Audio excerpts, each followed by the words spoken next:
Hello class. मैंने अपने previous video में आपको टी टेस्ट के एप्लीकेशंस बताए थे। 4 एप्लीकेशंस होते हैं टी टेस्ट के लिए कि कहाँ कैसे कैसे अप्लाई करना है टी टेस्ट को हमको।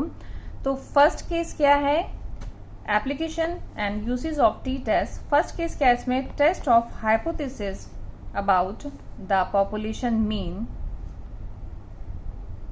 जहां पर आपका सैंपल साइज स्मॉल है और आपको वो चेक करना है। ठीक है, अब इसमें क्या रहता है कि जो आपको हाइपोथेसिस, सारे के सारे आपका हाइपोथेसिस चेक करने के लिए ही आप अपने टेस्ट लगाते हो। अब जब मैंने आपको हाइपोथेसिस समझाया था तो मैंने आपको ये चीज बताई थी कि हाइपोथेसिस क्या है कि हमने एक अजम्पशन ली है किसी चीज के होने या ना होने के लिए, कि ऐसा वास्तव में घटित हो सकता है कि नहीं हो सकता, या हमने जैसे सोचा है, या हमने कोई वर्तमान परिस्थितियां ऐसी देखी हैं जिनके आधार पर हमने कोई निर्णय लेना चाह रहे हैं, कोई अपना रिसर्च प्रस्तुत करना चाह रहे हैं। तो हम अपने हाइपोथेसिस को टेस्ट करने के लिए ही ये टेस्ट लगाते हैं, चाहे वो आपके स्मॉल सैम्पलिंग टेस्ट हैं या फिर वो लार्ज सैम्पलिंग टेस्ट हैं। स्मॉल सैम्पलिंग टेस्ट में ही आपका टी टेस्ट हम कर रहे थे। तो उसमें फर्स्ट आ जाएगा testing of hypothesis about the population mean. इसमें क्या किया जाएगा कि एक random sample of size n drawn from the normal population की क्या करा है, एक नॉर्मल साइज का, ठीक है, रैंडम सैंपल, रैंडमली हमने उठा लिए हैं सैंपल। कहां से उठाए हमने सैंपल रैंडमली? पॉपुलेशन में से। तो रैंडम सैंपल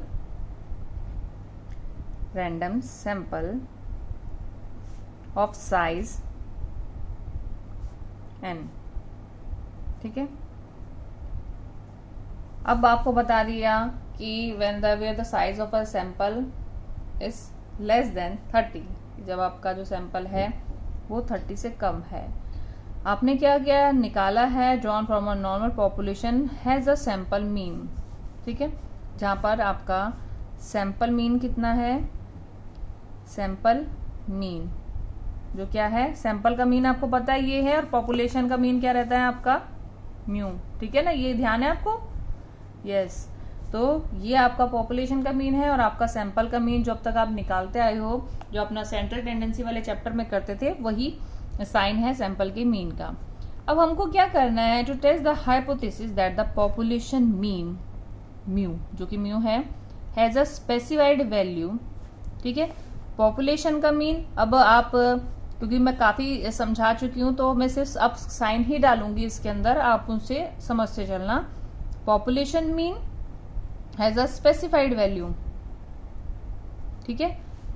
पॉपुलेशन मीन का जो है उसकी क्या है, स्पेसिफाइड वैल्यू है when the population standard deviation is not known.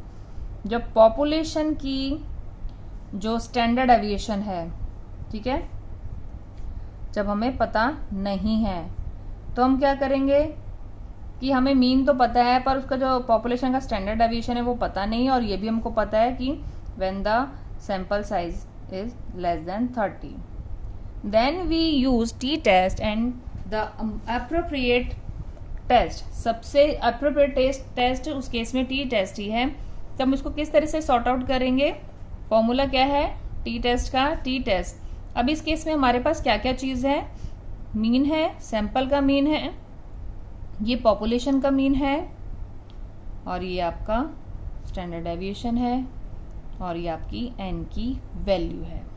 अब यहां पर क्या है, एस आपका modified standard deviation of sample. यहां पर आपका क्या है, आपका मॉडिफाइड, एस क्या है, modified standard deviation of sample. And you better know since for BCom first year आप सबसे जानते हो what is n and size of the sample, अच्छी तरह जानते हो आप n किसको बोलते हैं। तो दो चीज है, मीन आपको बता दिया, ये वाला जो मीन है that is the sample mean and this mean is population mean. अब इसकी प्रोसेस क्या है, आपको कैसे कैलकुलेट करोगे while testing the hypothesis about the population mean. जब आपको क्वेश्चन में दे रखा होगा कि testing of hypothesis about the population mean, तो उस केस में क्या करोगे, आपको सबसे पहले क्या करना है, setting up a null hypothesis. सबसे पहले क्या करोगे आप, सेटअप कर दोगे नल हाइपोथेसिस को, सेटअप नल हाइपोथेसिस। अब नल हाइपोथेसिस मैंने आपको बताया कि मैं साइन ही मेंशन करूंगी, बार बार उसको नहीं लिखूंगी, क्योंकि अब तक आपको वो चीज पकड़ लेनी चाहिए आपको कि हाँ भाई ये जो कह रहे हैं null hypothesis what it's mean. तो नल हाइपोथेसिस मींस H0। तो आपने क्या किया, सबसे पहले एक हाइपोथेसिस सेट करोगे, नल हाइपोथेसिस करोगे ऑफिस से, H0 पॉपुलेशन का mean is equal to 0। Population का मीन कितना है आपका, ठीक है, that is the population mean. आपका क्या हो जाएगा, पॉपुलेशन का मीन क्या हो जाएगा, ये हो जाएगा पॉपुलेशन मीन। या फिर आप क्या कर सकते हो, अल्टरनेट हाइपोथेसिस, या आपका ये हो सकता है अल्टरनेट हाइपोथेसिस। अब अल्टरनेटिव हाइपोथेसिस में क्या करोगे, पॉपुलेशन का mean is not equal to specified value of population mean. अब ये जो मैंने आपको 1 टेल और 2 टेल बताया था ये उसी से रिलेटेड है, जब इसीलिए मैंने आपको कहा था कि जब वो क्वेश्चंस होंगे तब आपको वो ज्यादा क्लियर हो जाएगा। तो इसका मतलब है is not equal to population mean, that means 2 tail test. 2 tailed test इसका मतलब क्या है कि आपका 2 टेल टेस्ट है।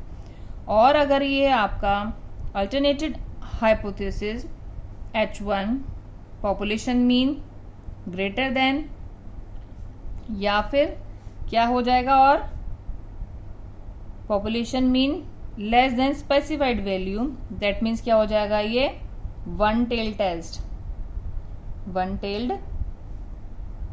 टेस्ट। अगर ये इज इक्वल टू है तो 2 टेल्ड है, और अगर लेस देन है या ग्रेटर देन है तो ये 1 टेल्ड टेस्ट हो जाएगा।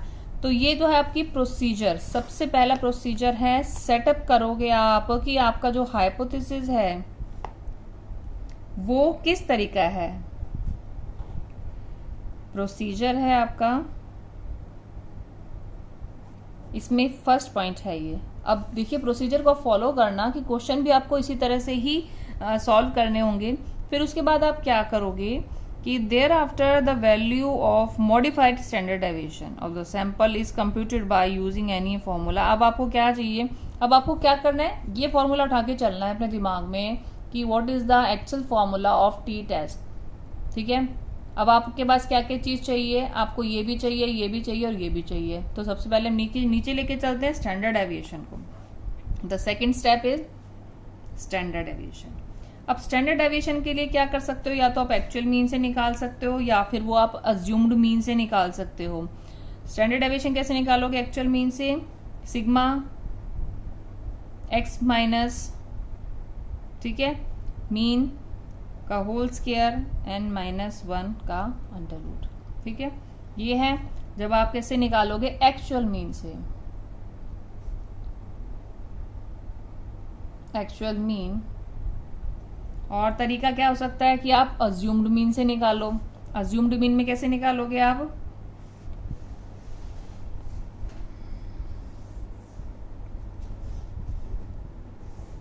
अज्यूम्ड मीन में सिग्मा वही आप डी निकाल लेते हो बाहर। ये फॉर्मूला आपको याद होगा बहुत अच्छी तरीके से। ठीक है, इस तरह से आप अपना कैसे निकालोगे, when actual mean is in fraction and deviation are taken from assumed mean, कि जब आपका एक्चुअल मीन फ्रैक्शन में आ जाता है तब आप ये वाला मेथड अप्लाई करते हो। ठीक है, इसको बहुत ज्यादा समझाने की जरूरत नहीं, क्योंकि फर्स्ट टाइम मैंने बहुत अच्छे तरीके से समझा रखा है आप लोगों को। एक्चुअल मीन फ्रैक्शन में आ गया तब आप ये अप्लाई करोगे, अदरवाइज आप ये ले लोगे यहां पर। फिर आप क्या करोगे, क्वेश्चन अज्यूम्ड मीन से करोगे। ठीक है ना, अज्यूम्ड मीन से करोगे आप क्वेश्चन। यहां पर डी कैसे निकालोगे आप,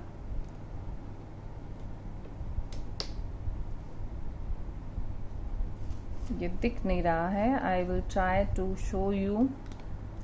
ओके, दैट्स गुड। यहां पर क्या करेंगे कि जहां पर जो डी है, ये जो डी है ये किस तरह से निकालोगे, D is equal to X minus A deviation from the assumed mean. इसको क्या बोलते हैं, deviation from the assumed mean. from the assumed mean. Clear? और फिर क्या, फिर थर्ड मेथड हो सकता है आपका when sample standard deviation is given, कि जब आपको सैंपल का स्टैंडर्ड डेविएशन ही दे रखा है तो आप इसको ऐसे भी निकाल सकते हो, सिंपल n माइनस 1 और s स्क्वायर, या फिर आप लिख सकते हो n minus 1 not into s। तो ये क्या है आपका तरीका निकालने का, स्टैंडर्ड डेविएशन। अब आपको क्या मिल गई है, द वैल्यूज ऑफ मीन, और वैल्यू किसकी मिली आपको, एक तो स्टैंडर्ड डेविएशन मिल गया क्योंकि आपने इसको सॉल्व किया है तो आपको पास n की वैल्यू भी आ गई है, मीन भी आ गया आपका, ठीक है, और आपका पॉपुलेशन का, या तो आपको ये निकालना है या फिर ये निकालना होगा, पॉपुलेशन का आपके पास में मीन आ गया है। तो यहां पर अब क्या करना है, हमको क्या करना होगा अब इसमें, ठीक है, हमको क्या करना है, the value of mean, population mean and standard deviation are substituted in the above formula. हम फॉर्मूला में लगा देंगे। Degree of freedom are worked out by using the formula. अब डिग्री ऑफ फ्रीडम क्या निकालेंगे हम, यहां पर क्या करेंगे हम, degree of freedom, third step तो है कि इसके अंदर हमने फॉर्मूले में पुट कर देना है और वैल्यू निकाल लेंगे हम किसकी, मीन की, म्यू की एंड स्टैंडर्ड डेविएशन की, फॉर्मूला में लगा देंगे। फोर्थ पॉइंट है डिग्री ऑफ फ्रीडम। अब डिग्री ऑफ फ्रीडम कैसे, उसको फॉर्मूला निकालने का तरीका क्या है, v is equal to n minus n। v निकल रही है डिग्री ऑफ फ्रीडम, जितनी हमारी n की वैल्यू है, n की वैल्यू में से हम 1 माइनस कर देंगे तो हमको क्या मिल जाएगा, ऑब्टेन द टेबल वैल्यू। फिर हमको क्या करना है, ऑब्टेन करनी है table value, obtain the table value of t at the stated level of significance. हमको पर्टिकुलर लेवल ऑफ सिग्निफिकेंस पे t की वैल्यू चेक करनी है, जो कि किस तरह से आप चेक करोगे, alpha and for the given degree of freedom from the table of value t statistic. जो आपके t टेबल से, जब स्टैटिस्टिक का आप t टेबल चेक करेंगे वहां पर अल्फा की वैल्यू आप चेक कर लेंगे। अगर हमारी the main point of this formula, अगर हमारी जो कंप्यूटेड वैल्यू है of t, we get computed value of t is equal to, ठीक है, टेबल वैल्यू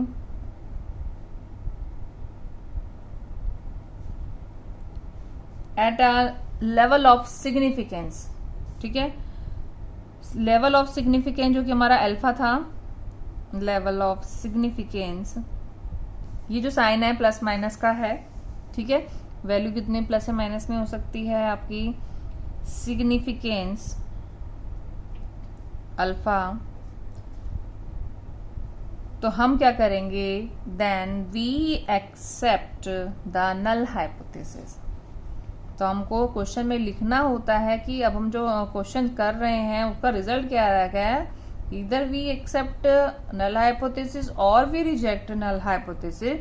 दैट मीन्स आपकी जो कंप्यूटेड वैल्यू है और z की टेबल वैल्यू से कम है, ठीक है ना, कम है, तो हम क्या करेंगे, उसको एक्सेप्ट कर लेंगे अपने नल हाइपोथेसिस को,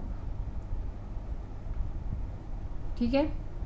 और अगर आपकी कंप्यूटेड वैल्यू ऑफ t बड़ी आ जाती है टेबल वैल्यू से, ठीक है, then we reject null hypothesis. तब हम क्या कर देंगे, रिजेक्ट कर देंगे नल हाइपोथेसिस को और एक्सेप्ट कर लेंगे कौन से वाला हाइपोथेसिस, अल्टरनेटिव हाइपोथेसिस, क्योंकि जिसके बारे में हम बात कर रहे थे नल हाइपोथेसिस वो तो गलत हो गया है। अगर जो गलत हो गया है तो फिर हमको एक्सेप्ट किसको करना है, H1 को। अगर हमारा नल हाइपोथेसिस रिजेक्ट हो जाता है तो हम किसको करेंगे, reject the null hypothesis H0 को, और हम क्या कर लेंगे उस केस में, एक्सेप्ट करेंगे H1 को। हमने रिजेक्ट किस केस में कर रहे हैं, रिजेक्ट क्यों कर रहे हैं नल हाइपोथेसिस को, क्योंकि जो हमारी कंप्यूटेड वैल्यू है वो क्या आ गई है, ज्यादा आ गई है टेबल वैल्यू से, इसलिए हमने अपने हाइपोथेसिस को रिजेक्ट कर दिया है। सिंपल।